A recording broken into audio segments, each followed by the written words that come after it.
आज सभी श्रोतागण व पधारे हुए आत्मगण प्रत्यक्ष या अप्रत्यक्ष रूप से जो भी हैं, परा अपरा शक्तियों से जो परे भी हैं, समक्ष भी हैं, उन सभी आत्माओं को हाथ जोड़कर ओम नमो नारायण करता हूँ।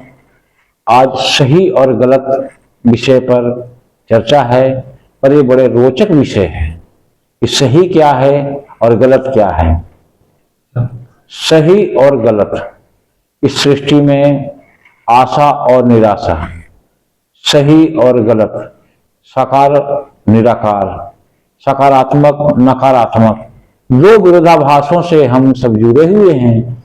इस वजह से एक तरफ सही करेंगे तो सही के साथ गलत होगा, और गलत के साथ भी एक जब लगेंगे तो कहीं न कहीं सही हो जाएगा। लेकिन सही और गलत का वास्तविक अर्थ समझने के लिए थोड़ी देर के लिए समझें।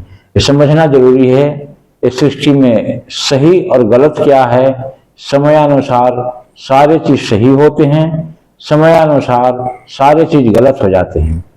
लेकिन समय स्थिति को देखने के बाद बताएं, हमारे आपके घर में आए गए को मीठा खिलाना परंपरा है। यदि मीठा नहीं खिलाए तो उनके जीवन में आपने कोई स्वागत नहीं किया। मीठा खिलाने की प्रक्रिया हमारे यहाँ महानता की विशेषता है। हमारी परंपरा है कि मीठा खिलाएं आए हुए अतिथिगण। पहले के जमाने में तो गुड़ देकर के पानी पिलाया करते थे सभी को। ये हमारे यहाँ की भारतीय सभ्यता संस्कृति के धर्म है।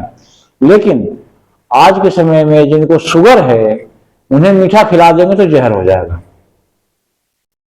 तो उनके आपका तो धर्म था लेकिन वहां अधर्म हो गया। आपके लिए तो सही था लेकिन उनके लिए गलत हो गया। इसलिए परिस्थिति के बस समझने की प्रक्रिया के साथ सारे कर्म सही और सारे कर्म गलत होते हैं। अब यहां समझें कि सही क्या है और गलत क्या है। मूल रूप से जो हमें अपनी कामनाओं से, अपनी वासनाओं से, अपनी मतलब के साथ वो छोड़ करके किसी वस्तु को हम तुलना करते हैं, अपनी व्यवस्था, अपनी चाहत की दीवारें तोड़ करके, तब आप बीच सेंटर पर पहुंच जाते हैं। वहां पर ना सही रहेगा ना गलत रहेगा, इस्तेमाल उसका सोने में सुहागा हो जाएगा। जैसे कि धूप हो रही है जोर से, आपके पास छतरी है, आप पेड़ के नीचे बैठे हैं, तो किसी राहगीर को जाते हुए को दे करके तो जाओ भाई आप हो करके आ जाओ, वो सही है। लेकिन ऐसे किसी को छतरी दे देते हैं तो गलत हो जाता है।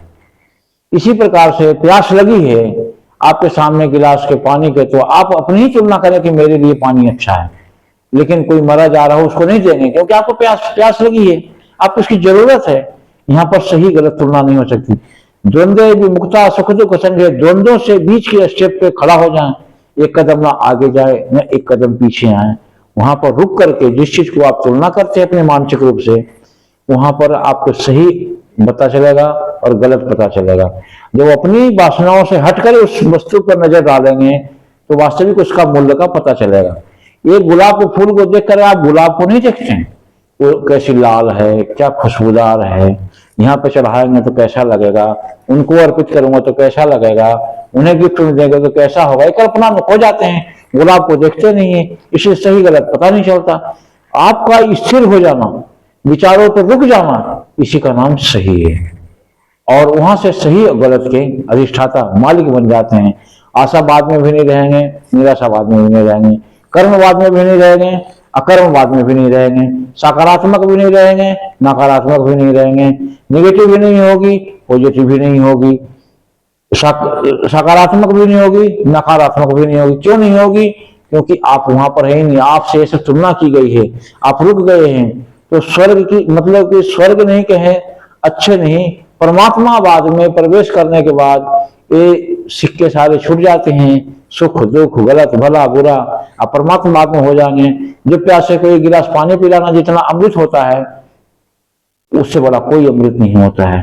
दो दिन का कोई भूखा व्यक्ति मिल जाए, उसको एक मुट्ठी चना खिलाना भी जितना अमृत है, जितना कि भंडारा देने में भी पुण्य नहीं मिलता है।